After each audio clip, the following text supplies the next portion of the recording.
I Wanna Be Yours by the Salford-born punk poet and singer John Cooper Clarke first appeared on his 1982 album Zip Style Method, where it was performed along to backing music by the British rock band The Invisible Girls. His most famous poem, it has also been adapted by the British rock band The Arctic Monkeys and featured on their 2013 album AM. Cooper Clarke has been dubbed the original people's poet and the Bard of Salford, a play on Shakespeare's own sobriquet, the Bard of Avon. Both of these epithets are a nod not only to his northern working-class origins, but also to the authenticity and witty eloquence of his poetic voice. The poem takes the form of a love letter to the speaker's girlfriend, in which the speaker is so head over heels in love that he metaphorically lays himself at her feet, offering himself up to her unconditionally. To express the depth of his devotion to her, he lists a series of mundane domestic objects that, metaphorically, he is willing to be, as he explains the quality each of them has that he will provide for her. In its use of very unconventional and unromantic imagery, this poem can be seen as an antidote to traditional love poems, which can rely on sentimentality and cliché as a vehicle for their message. Does Cooper Clarke instead create a tongue-in-cheek parody of a love poem, or a uniquely witty and paradoxically genuinely romantic appeal to the object of his affection, as he reassures her that he wants to build a real life with her and be totally at her service through thick and thin? It's up to the reader to decide. The poem comprises 3 stanzas of 8, 8 and 13 lines respectively. There is no set metrical or rhythmic structure, although many of the lines have quite a strong trochaic dum-dee, dum-dee, dum-dee, dum-dee rhythm, e.g. let me be your vacuum cleaner, which is enhanced by the anaphoric let me be your, which features 8 times throughout the poem. In the final 2 lines of the first 2 stanzas, line lengths are truncated, which pulls the rhythm sharply up to draw attention to the refrain, I wanna be yours, which is, of course, the central message of the poem. In the final stanza, the structure of the lines begins to disintegrate visually as the speaker builds himself up almost to fever pitch. Punk music emerged as a genre in the mid-1970s, with its roots in 1950s rock and roll and 1960s garage rock, featured songs that were short, fast and strident in terms of the instrumentation that accompanied them, and were anti-establishment and anti-authoritarian in terms of subject matter. I Wanna Be Yours was written to be heard rather than read, and when you listen to Cooper Clarke perform it, you will notice that his style is very quick-fire, with his words coming out in rapid succession and with little intonation. Note also how the written form of the poem uses lower case throughout with no punctuation, apart from the odd apostrophe. This informality revealing a lack of deference to the traditions and established conventions of standard English punctuation and grammar. The first 2 stanzas follow an A, B, C, C, C, D rhyme scheme, and the end rhyme is both single or masculine, where the rhyme falls on the stressed final syllable, e.g. dust and rust, and double or feminine, where the rhyme falls on the stressed penultimate and unstressed final syllables, e.g. meter and heater.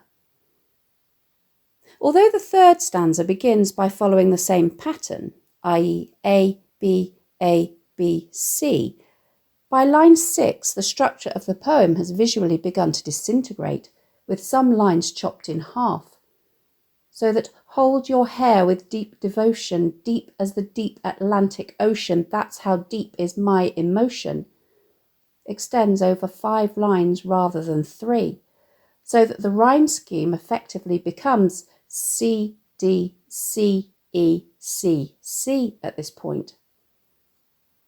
In performance, when we're listening to the poem, this, however, makes absolutely no difference to the rhythm or rhyme at all.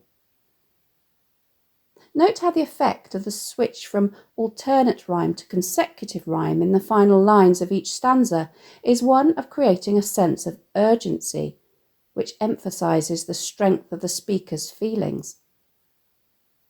The last 3 lines of the final stanza follow an E, F, F pattern, with the last 2 lines sharing a half rhyme where the final consonants match, i.e. hers and yours.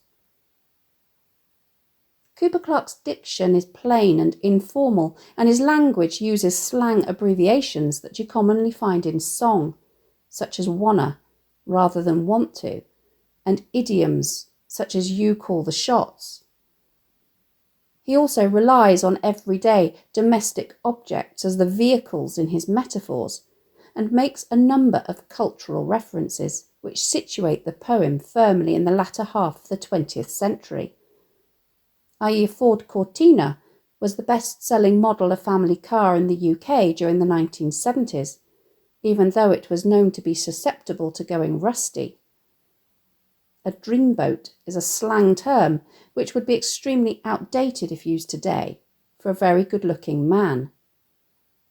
Let Me Be Your Teddy Bear is a reference to the song of the same name by Elvis Presley, the quintessential dreamboat, that was released in 1957. Electric meter refers to an earlier iteration of what we now call prepayment meters, where payment for electricity is made in advance. Nowadays, payments are made either online or at a post office, for example. But at the time that Cooper Clarke wrote this poem, the meters were fed directly in the home with coins and were notorious for unceremoniously switching off the power when the money had run out. Setting lotion refers to a popular styling product at the time, which was used in conjunction with rollers to create curls in a woman's hair. All of these references add a feeling of light-heartedness to the poem because they are, on first analysis, anti-romantic. So it's up to the reader to decide if the speaker is being tongue-in-cheek, insincere, or merely all the more authentic for his unconventionality. Cooper Clarke takes the poem's refrain, I Wanna Be Yours, as its title, in much the same way that a song, more often than not, takes its title from the chorus. I Wanna Be Yours is the speaker's central message, and he makes it clear right from the start that he is willing to become his girlfriend's possession and to be totally dominated by her. The poem begins, Let me be your vacuum cleaner breathing in your dust. Right from the beginning, we become aware of a number of things.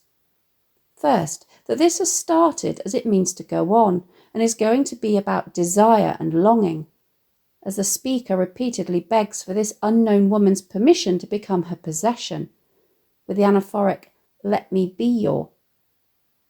Second, that this is going to be an unconventional love poem, to say the least, as a vacuum cleaner and dust are not perhaps the first things we think of when we're getting all romantic.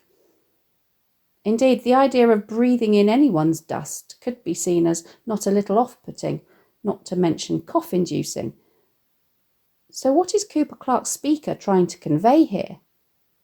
Perhaps that his love and longing for her are so all-encompassing that he wants to commune with and absorb every single particle of her, bad as well as good. The highly sensuous and sensual nature of the image perhaps also lends itself to an interpretation of it as a sexual innuendo. He continues, Let me be your Ford Cortina, I will never rust. Although the iconic Ford Cortina was the most popular car of the 1970s, it was still a sensible 4-door family car, in contrast to the equally iconic 2-door Ford Capri, which was the boy racer's car of choice. The speaker's choice of car and the fact that he is categorical that it will never rust, even though that is what they were notorious for doing, suggests that not only is he in this relationship for the long haul, but also perhaps that he intends to confound her expectations. Cooper Clarke flips the structure of the next two lines to switch up the tempo slightly. If you like your coffee hot, let me be your coffee pot. The fact that coffee contains the stimulant caffeine and that the adjective hot can also be applied to sex suggests that the speaker is promising her, in a double entendre, an exciting and satisfying sex life as well. Note also how the consecutive rhyme here creates a sense of urgency and building climax, which is enhanced by a further rhyme in the noticeably shorter seventh line of the stanza, you call the shots. Here the speaker is emphatically communicating that he is more than willing to pass all control over to her because he just wants to be unconditionally possessed by her, indicated by the refrain, I want to be yours. The second stanza resumes the rhythm and structure of the opening lines of the first stanza. Let me be your raincoat for those frequent rainy days. This metaphor suggests that the speaker is offering to shield her when times are hard and full of tears and sorrow. The way a raincoat is wrapped around the wearer evokes how he wishes to envelop her and protect her. He continues with more conventional romantic imagery. Let me be your dreamboat when you want to sail away. As I said earlier, a dreamboat is an old-fashioned term for a man who is extremely good-looking. Here he tells her that he wants to be the attractive man of her dreams, but note how he transforms this from one metaphor to another. He also wants to be her means of escape from the harsh realities of life to her fantasy, whether that is literally or metaphorically. The lines, let me be your teddy bear, take me with you anywhere, is not only a nod to the 1957 Elvis Presley song of the same name, the allusion perhaps triggered by the reference to a dreamboat in the previous image, but also communicates that he wishes to be her source of comfort and security in much the same way that a child and their favourite teddy are inseparable. The fact that this metaphor is quite innocent in tone and the way it contrasts with the sexual innuendo present in some of the speaker's previous metaphors suggests that the devoted service he is offering her is multifaceted. He doesn't just want to be with her for sex, but also to give her love and affection. This stanza, in similarity with the previous one, now builds to a crescendo with the consecutive rhymes of bear and where being added to with a truncated line, I don't care, and underlines how he is completely at her disposal. He doesn't mind where he goes as long as he's with her. I want to be yours. The third stanza at least begins by following the same structure as the two previous ones. Let me be your electric meter, I will not run out. An electric meter associated with lower income housing and the way that at the time they had to be constantly fed with coins to avoid the electricity being unceremoniously switched off brings the poem back to gritty reality. Having said that, an electric meter being a source of power and energy also suggests the spark and electricity of sexual chemistry, and the speaker reassures his girlfriend that he will not, contrary to expectation, run out. The verb to run out can mean to become exhausted or used up, but it can also mean to abandon someone, and it is likely that Cooper Clarke intends both meanings here. He continues, I want to be the electric heater you'll get cold without. Once more, this metaphor evokes both comfort and warmth as well as perhaps sexual heat and passion. The way the speaker uses the definite article the here in the phrase, the electric heater you'll get cold without, suggests that he wants to be indispensable to her because no one else will do. What he is offering her is unique, whether that is sexually or emotionally. The next metaphor, let me be your setting lotion, hold your hair with deep devotion, refers to a styling product that was very popular in the 20th century, which was often used in conjunction with rollers to create waves and curls in women's hair until it was washed out. In this image, the speaker focuses on its property of strength and its ability to hold the curls in place, as tenderly perhaps as he intends to hold her. Again, this is a very intimate image, which is further enhanced by the alliterated deep devotion and communicates the way in which he will worship her. Note how the adjective deep is repeated 3 times in the subsequent simile. Deep as the deep Atlantic Ocean, that's how deep is my emotion, to emphasize just how profoundly his love for her goes. It seems that the speaker has got himself so worked up that retrieving novel words is now beyond him as he fixates on this one word in the next line. Deep, deep, deep, deep, to deep, deep. The epizeuxis in this line, which begins to divorce the word from its meaning, bears similarities to the genre of music known as doo-wop, which includes nonsense syllables that are sung in a harmony. The next 2 lines bring the poem to a close as the speaker definitively rejects either another woman specifically or other women in general, and then repeats the refrain. I don't want to be hers, I want to be yours.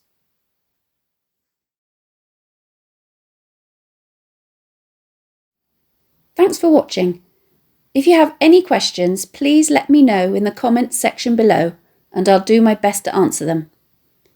Don't forget to subscribe to my channel for more videos on English language topics and exam techniques and English literature texts, which